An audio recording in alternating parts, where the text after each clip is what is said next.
실장님 자료가 혹시 이건 나중에 여기는 시대하시 홍보실 파워포인트나 이런 거 자료 갖고 계신 분 예, 있으세요? 예. 네, 네, 뒤로. 실장님 자료 좀 USB 있거든요.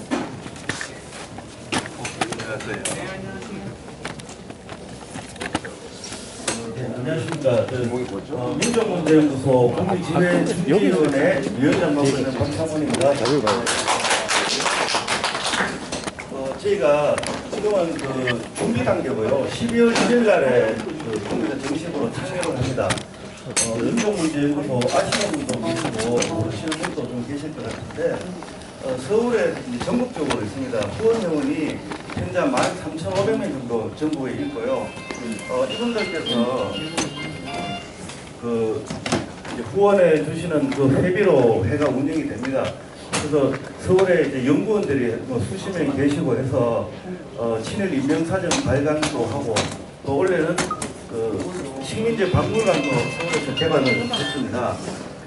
구미에서는 이제 12월 1일 날 창립을 하게 되면은 앞으로 어떤 일을 할 계획이냐면요. 구미 지역에 여러분 잘 아시는 왕산 허위 일가라든지 박유환 선생님 금호산 저수 잡혀 가면 동상이 있지 않습니까? 그거를 박정희 동상으로 하는 분들이 많던데 박유환 선생은 이제 그 암살 3.1조 암살단 하시다가 일제 때 19년 동안 이제 감옥 생활 하셨던 분이죠. 그리고 장진홍 열사나 많은 분들이 계신데 구미에 사시는 분들이 거의 잘 모르시는 것 같아요. 그래서 첫 번째 사업으로 구미에 있는 독립운동가들을 많이 저희들이 알리고 또 기리는 사업들을 할 계획입니다. 관심 있으신 분들은 네이버 밴드에 민족문제연구소 치면은 구미지회가 나오거든요. 가입하시면 되고요. 오늘은 이제 시민들께 우리 민족문제연구소를 좀 더 알리기 위해서 서울의 방학인 실장님 모시고 강연을 준비했습니다. 조금 늦었는데요. 바로 실장님 모시고 강연 듣도록 하겠습니다. 방학진 실장님이십니다. 네, 반갑습니다. 지각했다고 박수도 안 치시는군요. 네.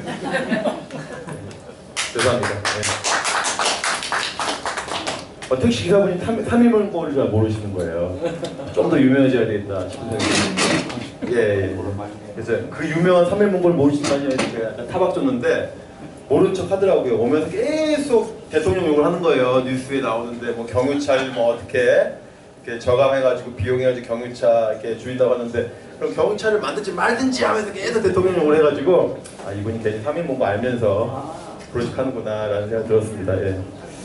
자, 그래도 이제 얼마나 꿈같은 일이 지금 구미에서 벌어지겠습니까? 구미 역사상 이렇게 왕산 선생님 그 서거 기념 110주년 기념식도 하시고 추모식도 하시고 그 서대문 형무소 역사관이 있거든요. 가보신 적 있으세요? 없으시군요. 서대문 형무소 역사관 이제 자주 가십시오. 그게 그게 이제 거기에서 돌아가신 거 아닙니까? 그거 생기고 1호로 돌아가신 분 아닙니까? 그럼 가셔야죠. 서대문 형무소 역사를 가셔야죠. 제가 민족문제연구소 기획실장 직함을 갖고 있고 거기 이제 월급을 받으면서 일하는 거고 월급 안 받고 일하는 곳이 또 두 군데 있거든요. 하나는 신흥무관학교 기념사업회. 그건 제가 월급 안 받고 자원봉사하는 곳이고 또 하나는 서대문 형무소 유네스코 세계유산 등재 추진 시민모임 사무국장이 제가 하고 있습니다. 제가 그것도 하고 있는데요. 서대문 형무소를 유네스코에 좀 등재하자 뭐 이런 운동을 사실 제가 먼저 발의해가지고 제가 사무국장 맡아서 하고 있어요. 언젠가 될 건데요. 그럼 왜 그러냐? 우리나라의 서대문 형무소 이외에 유네스코로 등재되는 거 한번 쫙 생각해보세요. 유네스코로 등재되어 있는 대한민국 대부분이 조선시대 뭐 왕릉 뭐 이런 거죠. 조선시대 봉건시대 그 다음에 기껏 해봐야 뭐 5.18 기록물 그 다음에 뭐 위안부 기록물 지금 한다고 지금 준비 중이고 이런 건데 대부분이 정말 우리나라가 보면은 뭐 봉건 시대를 오랫동안 겪었으니까 지난주에 가니까 또 공산성도 유네스코로 되어 있더라고요. 근데 그 독립운동이라든지 민주화운동에 대한 것에 대한 관심이 좀 적었잖아요. 그래서 그야말로 서대문 형무소야말로 아주 큰 가치가 있다. 유네스코 등재하는데 운동을 하고 있는데 처음에는 아무도 관심 안 갖다가 지금은 서울시나 이런 데서도 이제 관심 갖고 있습니다. 예, 서대문 형무소도 이제 등재해야 되는데 사례도 있어요. 사례. 뭐냐면 넬슨 만델라 남아공에서 오랫동안 이제 수감 생활하시고 대통령도 했던 만델라가 그 잡혀 있었던 수십 년 동안 잡혀 있던 감옥이 유네스코 등재되어 있거든요. 감옥이 좋아서가 아니라 바로 그 감옥을 통해서 그 식민 지배의 어떤 참상, 그것에 저항했던 분들의 어떤 숭고한 정신, 뭐 이런 것 때문에 그 감옥 자체가 이렇게 유네스코 등재되어 있습니다. 그런 걸로 따지면 그 남아공에 있는 그 감옥보다 서대문연구소 감옥이 훨씬 오래되기도 했고 수많은 사람들이 죽었고 정말 피로 점철된 그런 곳이다라고 제가 그 가치를 제가 먼저 알아보고 제가 손들어가지고 시민모임 만들어가지고 사무국장 하고 있는데요. 한 4, 5년 전에 만들었는데 그때는 뭔가 했는데 요즘에는 좀 관심들이 많아요. 박원순 시장도 관심이 되게 많고 아예 팀이 꾸려져가지고 그거 검토하고 있고 그래요. 언젠간 될 건데 그러면 거기서 이제 가장 먼저 이제 주목받아야 될 분이 바로 왕산 선생일 것이다 라고 하는 것을 여러분들 기대를 가지시면서 날 따뜻해지면 꼭 서대문연구소 방문하시면 제가 안내하겠습니다. 제가 안내를 해야지 됩니다. 그렇지 않으면 그냥 건물만 보고 오시게 되거든요. 또 마침 그 관장님도 또 연구소 회원이니까 잘해 주실 거예요. 근데 관장님 다음으로 제가 또 잘해요. 안내를. 저랬고. 근데 관장님은 바빠가지고 구청장이 오라고 하면 가야 되고 하니까 저는 그런 거 없으니까 제가 시간이 더 많으니까 저를 불러주시는데 그래서 1907년에 이미 그 정도 감옥을 만들었을 때 동양 최대거든요. 만들 당시에 그 감옥이 동양 최대예요. 그럼 무슨 뜻입니까? 감옥에 들어간 사람들이 많았다는 얘기죠. 그건 뭔가요? 독립운동 많이 했다 이렇게 우리가 이해해야 되는 겁니다. 독립운동 많이 했다 이렇게 이해해야 되는데 여기가 어디냐면 무학계 넘어가는 곳이거든요. 우리 조선의 궁궐 정궁이라고 하는 경복궁에서 아주 가까운 곳이에요. 아주 가까운 곳이고 무학제가 어떤 곳이냐면 그 일본 국도입니다. 일본 국도 메인 도로예요. 청나라 사신이 오면 그 앞으로 항상 지나다니는 곳. 그래서 그 청나라 사신들 받아들인 영웅문 없애고 이제 독립문 세운 거 아닙니까? 그러니까 우리나라의 상징적인 곳에다가 일본 도로 여기 국내에서 제일 좋은 번화 도로 옆에다가 감옥 만들었다 생각하시면 됩니다. 그 의미가 있는 거죠. 감옥은 단순히 기능적인 의미가 있는 것이 아니라 상징적인 의미도 있어요. 야, 니들 까불면은 감옥 가는 거야 라고 하는 것을 감옥이 혐오 시설이니까 안 보이는 곳에 만드는 것이 아니라 너무나도 일본 국도에다가 딱 만들어 놓는 겁니다. 일본 국도에다가 감옥을. 그래서 그런 어떤 정신을 생각할 때 이 왕산 선생님의 가치를 정말 다양한 각도로 우리가 재조명할 수 있겠다는 생각이 들고요. 오늘 이제 그 얘기는 이제 그만두고 이제 약속한 제국에서 민국으로라고 하는 요즘에 제가 잘 써먹고 내년에 자주 들을 말씀이 있어요. 이 말씀이 제국에서 민국으로 대한제국에서 대한민국으로 갔는데 탁 사람들이 이제 뭐 타임머신 타고 탁 옮겨왔지 않습니까? 탁 옮겨왔는데 뭔가 99도에 갔다가 1도가 되면은 100도가 돼가지고 끓는 건데 뭐가 뭐가 탄생했단 말이죠. 그냥 한자만 바뀐 것이 아니라 이것을 만드는 과정 속에서 시민이라고 하는 것이 탄생했다. 시민이 진화한 것이 아니라 시민이 탄생했다고 보는 것이 그렇겠다라는 거죠. 그럼 이제 우리 역사 이야기, 독립운동 이야기, 시민의 이야기 지금 얘기해 보겠습니다. 이거는 제가 이제 중고등학생들 대상으로 할 때 꼭 물어봅니다. 이 물어보는 거는 제가 물어보는 게 아니라 나는 파리에 택시 운전사 썼던 그 홍세화 선생님이 맨날 이거 먼저 물어보고 강의 시작한대요. 요즘 홍세화 선생님은 기력이 세가지고 많이 강의 못 하시는데 그 얘기 듣고 저도 늦게바가 있어가지고 요거 3개 물어보고 시작하는데 보도 자료와 보도 지침과 보도 연맹을 다 구별해낼 수 있느냐 없느냐를 딱 보고 관객들의 수준을 딱 보고 강의한다는 그런 말씀 들었는데요. 테스트 하나로 넘어가겠습니다. 다 아시는 걸로 알고. 대한민국은 민주공화국이라는 거를 뭐 잘 안 배우죠. 저도 학교 다니면서 이거 배운 적이 없어요. 제가 공부를 안 했느냐? 제가 공부를 너무 잘했어요. 제가 반장만 7년 했으면 7년 반장만. 초중고등학교 동안 반장만 7년 했어요. 분반장 한 건 빼고라도. 근데 이거 배운 적이 없어요. 제가 학교 다니면서. 대한민국 민주공화국이라는데 이 뜻을 알려주는 사람 아무도 없는데 2008년도에 광우병 집회 때 이 노래를 만들었죠. 대한민국은 민주공화국이다라고 하는 거. 대한민국 민주공화국인데 그 민주공화국이 뭐야? 모든 권력이 국민으로부터 나온다는 게 대한민국은 민주공화국이라는 뜻이다. 이런 거죠. 이걸 좀 설명해 줬어야 됐는데 설명 없다 이거죠. 아무도 지금 안 해요. 이걸 앞으로 이제 교과서에서 공부를 시켜야 됩니다. 예, 앞으로 될 겁니다 이제. 나라가 망했죠. 나라가 망했는데 시간 관계상 노래는 들을 수가 없고 나라가 망했어요. 언제 망했습니까? 1910년 8월 29일 날 나라가 망했는데 조선 500년 역사 속에서 이런 문명 국가 중에 독립 전쟁하지 않고 항복문서도 아니고 나라 먹어달라고 하는 합방 청원서 써가지고 망한 나라가 500년 역사 가진 문화민족은 우리밖에 없다 이거예요. 우리밖에 없다. 이거 나중에 얘기하더라고. 본종 순종주의 이거 나중에 얘기하도록 하고요. 어쨌든 그런데 왕은 싸우지 않았으나 민중들이 싸웠죠. 그래서 노래까지 만들어요. 얼마나 슬프면은 국치 1910년 국치에 이르러서 잊지 말자고 하는 노래를 만듭니다. 잊지 말자 6.25 같은 노래를 만들죠. 잊지 말자 6.25 같은 노래를 만드는데 근데 우리가 만들어야 되는데 곡이 없어 그때. 근데 노래를 만들 수 있는 실력이 안 돼. 그래가지고 스코틀랜드 민요에다가 곡을 붙여가지고 가사를 만든 겁니다. 이걸 전문용어로 노가바라고 하죠. 노가바. 노래 가사 바꾸기. 제가 불러보면요. 원래 이분들이 불러야 되는데 지금 시간 관계상 제가 이거 쉽습니다. 나가자 동무들아 어깨를 걸고 이 노래 경술년 추 8월 29일은 조국의 운명이 떠난 날이니 가슴을 치면서 통곡하여라 갈수록 종소름 노예조도에 더욱 아프다. 똑같죠 이게. 경술년 1910년 추 8월 가을 8월 29일에 나라가 망했다 이겁니다. 그래가지고 노래를 만들어서 이날을 잊지 말자. 8월 29일이 지금 국치로 되어 있지 않아요. 여기 달력 보시면 아무런 표시가 안 되어 있어요. 8월 29일. 근데 1944년 8월 29일까지 임시정부를 포함한 대부분의 독립운동단체들은 8월 29일 국치기념식을 가졌습니다. 아주 디테일하게 나와 있어요. 식순도 나와, 식순도. 국치기념식을 임시정부에서 어떻게 했다고 하는 식순도 잘 나와 있어요. 왜냐하면 좀 만주나 중국이나 그 러시아나 미국에서 우리가 독립운동하는 이유가 뭐예요? 8월 29일 국치를 당했으니까 이 고생하고 있는 거 아닙니까? 그럼 그 고생한 원인이 되는 날짜를 잊지 말자는 거죠. 국치를 잊지 말자. 그래가지고 이제 우리는 그런데 그런 날을 잊고 있다 이거 잊고 있다. 그래서 한국작가회 이사장을 했던 최원식 교수, 인하대학교 국문과 교수는 어떤 칼럼을 썼냐면 과거에 한겨레 신문에 국치를 기념하자. 국문과 교수들도 그 칼럼을 써요. 그래가지고 8월 29일을 어떻게 자기 어렸을 때 기억에 자기가 기억력이 좋은 사람인데 어렸을 때 기억에 달력에 8월 29일 국치일이 표시가 돼 있었다 이겁니다. 달력에. 근데 어느 순간 없어졌는데 아마 기억을 더듬어 보니 5.16 쿠데타 이후에 달력에 그게 사라졌다 라는 말을 기억을 하더라고요. 그래서 제가 행안부, 행정안전부에 그 당시에 10년 전입니다.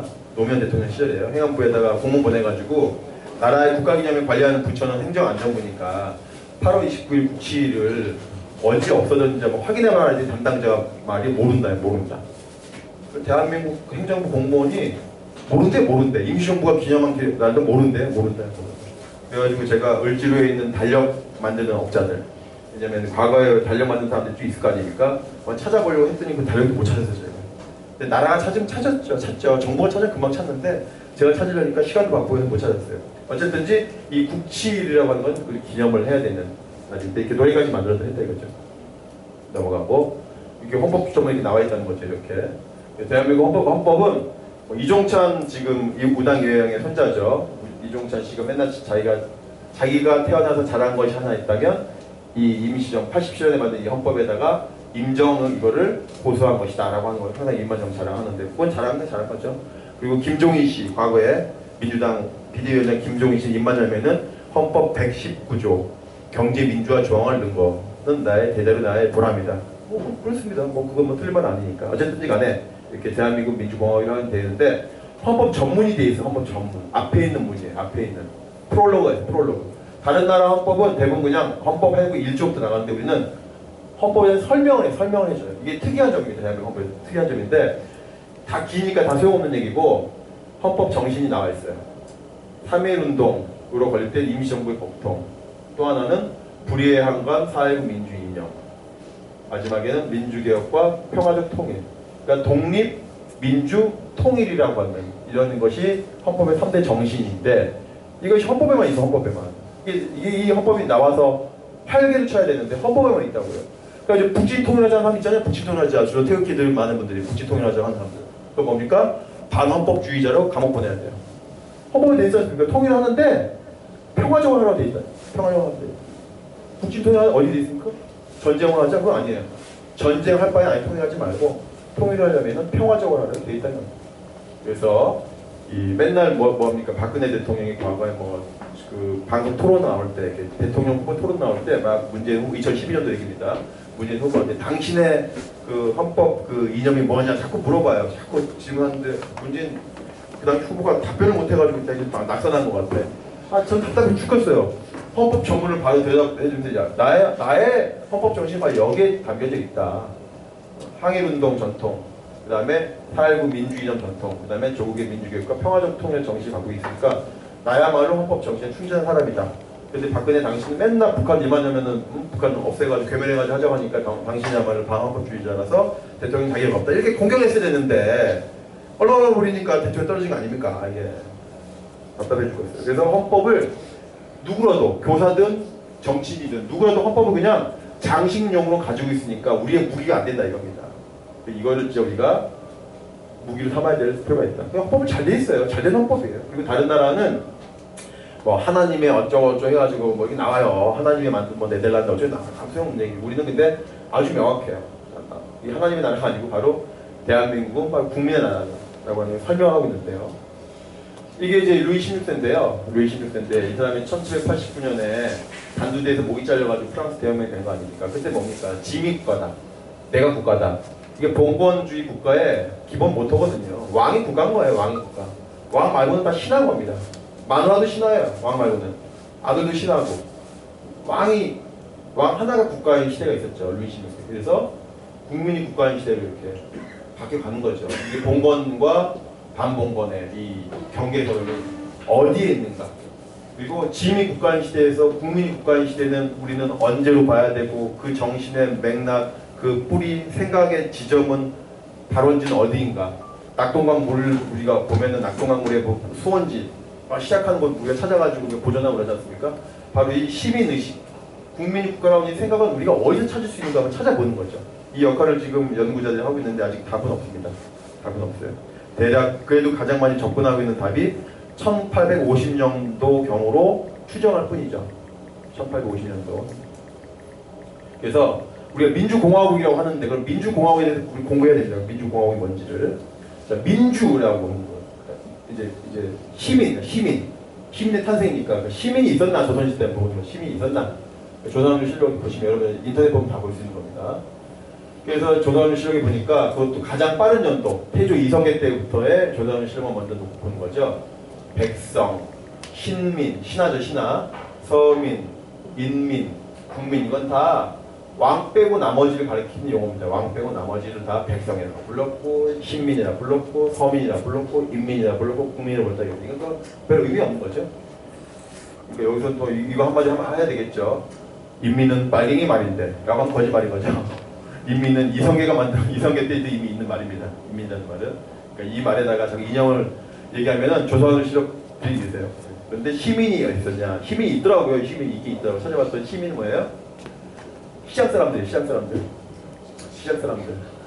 우리가 생각하는 그 시민이 조선시대 때는 없었다는 거죠. 우리가 생각하는 그 시티즌이 조선시대 때는 존재하지 않았다. 존재하지 않으니까 장사꾼을 뜻하는 이 시민을 용도를 바꾼 거죠. 시티즌으로. 그러니까 뭡니까? 시민은 진화된 게 아니라 탄생한 거다. 팡 하고 생겨난 거다. 팡 하고 생겨났다. 조선시대에 없는 시민. 그러면 민주공화국이니까 또 민주는 어떤지 보실까요? 민주 다 이제 바쁘시니까 넘어가고요. 이것도 다 조선왕조실록에 나오는 민주 얘기인데 다 넘어가고요. 그냥 이런 겁니다. 결론만 보시면 민주는 무슨 뜻이었냐? 조선시대 때 민주는 민의 주인, 왕한테 왕이죠. 왕. 세종대왕이 민주예요. 세종대왕이 민주. 태조 이성계가 민주인 거예요. 고종 순종이 민주인 거예요. 그러니까 민주라는 용어는 데모크라시. 우리가 알고 있는 그 데모크라시는 조선시대 때는 킹이야, 킹.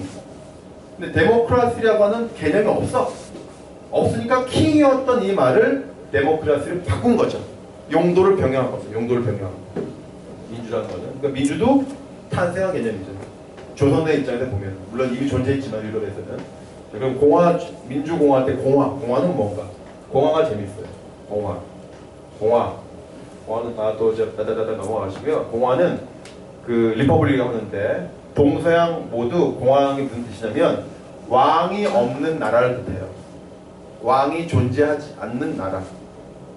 봉건 시대 때는 상상이 안 되는 거죠. 예를 들어서 이 집에는 반드시 아버지가 있어야지 가게가 되지. 엄마와 아들 둘만 있으면 이거는 집이 안 되는, 가족이 형성이 안 되는 거야. 우리 옛날에 그랬습니다. 호주시 한참 심할 때는 아빠 없는 집은 가족도 안 했어요. 가족도 아니야. 근데 이게 바로 시정 공화는 왕이 없는 나라. 근데 이제 공화라는 말이 이런 말인데 이게 여기에 얽힌 그 일화가 있어요. 에피소드인데 중국에 어떤 왕이 있었어요. 잊어버렸는데 찾아보면 나옵니다. 작은 왕이에요. 작은 나라의 왕이야. 근데 이 왕이, 중국은 왕이 잠깐만 비우고 방심하면 바로 쿠데타 이렇게 해가지고 주인이 바뀌잖아요. 중국은. 이 왕이 이제 해외 순방 갈 일이 있어요. 해외 순방. 이제 갔는데 가기 전에 불안하잖아요. 해외 순방 갔다 와가지고 그야말로 자기 마누라가 신하랑 결탁해가지고 또 쿠데타 일으킬 수도 있고 지 아들이 또 결탁해서 왕이 될 수도 있고 되게 복잡해. 그러니까 되게 불안한 거예요. 해외 순방 간다는 것이.